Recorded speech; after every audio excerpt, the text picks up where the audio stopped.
Today we're going to talk about the concept of winterizing a house. The reason for this would be cold environments and if the house is vacant for a while, for example with foreclosures or rentals. Although all houses are not the same, the concept of blowing out a house to make sure it doesn't freeze and cause damage is a pretty basic one. Although the concept includes blowing out all lines, water heater, all sprinklers, and any faucets, it is also important to take steps that make compromising our winterization harder instead of allowing people to merely walk in and turn on the water. This video is being made to possibly help out people who do property preservation, possibly foreclosures, single-family residents, or maybe you have a vacation home in a cold environment that needs to be winterized for the season. One of the most important things to do is when you walk in, to walk through the entire house. I've seen toilets broken and entire bathrooms frozen because someone didn't take the time to assess how many bathrooms, toilets, sinks, faucets, etc. that the house contains. Of course, the obvious thing you will be looking for is faucets, toilets, and water heaters. Keep in mind that you also have lines going to the refrigerator, maybe an ice machine, or even a washing machine box. Once you've gone through the entire house, head outside and look at all sides of the house, locating any spigots, water lines, misters, sprinklers, maybe a swamp cooler line, and take note of those as well. Next, you're going to want to find the water meter and the main. These can be located in crawl spaces, basements, even in walls, but most jurisdictions have them at the curb. Real quickly, I'd like to go over the tools you may need. First and probably most important is the compressor, at least a 6-gallon compressor, air hose, pipe wrench, pliers, crescent wrench, caps and zip ties as we mentioned earlier. This tool is something that I made up a few years ago. It allows me to basically blow out from the compressor to either a meter or the washing machine box. Most plumbing stores can help you come up with something like this. It doesn't have to be exactly like this, as long as you get constant airflow from your compressor to wherever you're blowing out. I've included a few different pictures of ideas that hopefully help you come up with something for your certain situation. Let's get back to the video. Keep in mind that if the house you are winterizing has a meter pit like this, you are not allowed to access it as it belongs to the city and could end up costing you upwards around $1,000 in fines. In this case, you will not be able to access the meter. You will need to find a second shutoff valve within the house and blow out from a different location within the house.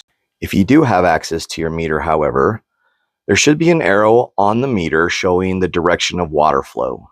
Shut off the main water supply leading into that meter and completely uninstall or disconnect the meter from the water line. Then place the meter to the side. It also helps if you shut off the main water supply going to the house so you don't get any water leaking from the house onto your floor. Once the meter is removed, it is important to cap the main water supply coming into the house, so in case that the water valve is faulty and possibly doesn't shut off all the way and leaks, it will not cause a leak into the house. I've seen this PVC cap vary in size from 1 inch to 1 1/4 inches in size. As shown again later on in this video, you will want to remove the handle that is located on the main water valve and zip tie it in an approximate location. If you are unable to remove the valve handle, then zip tie it in the off position. If you were able to access your meter, then this is where you would attach your air hose into the house, the line just after the water meter. From here, you would attach your compressor, set the PSI to 60, and proceed with the rest of the winterization, which I will show you in the next part of this video, as in the house that I am in, the meter is at the curb. From here forward, everything is about the same. Only difference is where you blow out the house. In this house, because the meter is in a pit at the curb, I located the second main within the house, shut the valve off, disconnect the handle from the valve, making sure I put the nut back on the valve, and zip tied the handle to an approximate location. As a reminder, we do this to make it a little bit more difficult for someone to come in and compromise our winterization by just turning on the water. Next, we're going to locate our water heater and decide if it's electric or gas. This one is gas, so we need to shut off the actual valve to the gas line. Super important, just like that. This is super important, so I've also included some other examples of other gas water heaters. First, we shut off the gas valve on the line, then the actual gas valve on the water heater, as well as the thermostat all the way down on the gas valve itself. Next, we're going to zip tie the main gas valve in the off position. This is super important because if for some reason the water heater is empty and the gas is on, it could create an explosion. This also keeps the integrity of our winterization and makes it more difficult for someone to compromise it. If it is an electric water heater, shut off the corresponding breaker and tape it in the off position, then tape the door closed. If the correct breaker is not shut off on an electric water heater and it is empty, you can cause damage to the heating elements as well as possibly an electrical fire. Realizing that the floor drain is right there, I'm going to go ahead and hook up the hose to the water heater so that we can drain it once we hook our compressor up. From this point forward, I'm going to speed a lot of the video up. I feel that most people have more important things to do than watch a video of a water heater draining. With my compressor plugged in, I'm going to assemble my tool that I use so that it can actually hook up to either the hot or the cold water line on the washer machine box. I could have also used something like a spigot outside, however, everything is pretty close and local right here in this room. Really quick note here as I plug the air line into my compressor, I'm also zip tying the air chuck so it constantly stays open. You want constant air flowing into the water heater and into the system. You don't want to be shutting it off and on. Just let that thing run. With everything plugged in and everything ready to go, I'm going to set my compressor to 60 psi. Keep an eye on your compressor as you never want it to exceed 80 psi. The system will build up some pressure, but keep in mind you're also releasing a lot of pressure with every valve that you open one at a time. Next, we're going to finally start draining the water heater. We want to drain the water heater completely until all the water comes out to the point where you see a mist. I typically don't do anything else while I'm doing the water heater.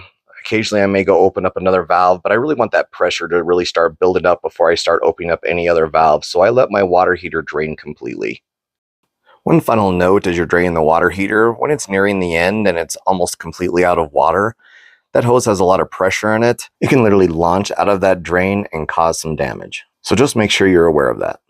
With the water heater empty and the drain valve closed, we're going to start opening up each valve in every bathroom. First the sink, the hot line until it runs empty, and then the cold line until it runs empty, then the shower, run the hot until it runs empty, and then the cold until it runs empty. You may have to repeat this procedure several times. I don't flush the toilets or drain the toilets until the very end. Some toilets don't have valves. However, if you flush a toilet that doesn't have a valve, it's not the end of the world. You'll just need to fix the guts and back to stop the pressure or you ruin the pressure throughout the rest of the winterization. I started flushing my toilets in the very end because one time I did flush a toilet and I was not able to shut the rest of the toilet down, and therefore I lost all the pressure that I had gained throughout the rest of the house and couldn't finish winterizing. The same thing can be said for dishwashers. I usually save them for the very last to run a cycle in case there's mechanical issues with them. You continue doing this cycle going from bathroom to bathroom and then to the kitchen and then maybe outside to a spigot, emptying each line at a time until every line is absolutely empty and only mist is coming out. This can take 3 or 4 times throughout each room throughout the house until all the lines are clear. Finally, we're going to drain the water line on the back of the refrigerator into a bucket before we head on over to our dishwasher and do a fill and drain cycle on it. Then we're going to vacuum out the toilets and finish this winterization up. After running a fill cycle and a drain cycle on the dishwasher, I take my shop vac and head to the bathroom. After I flush the toilet and let all the water come out of the line, I then shut the main line off or the valve off and suck all the water out of the back tank and toilet bowls.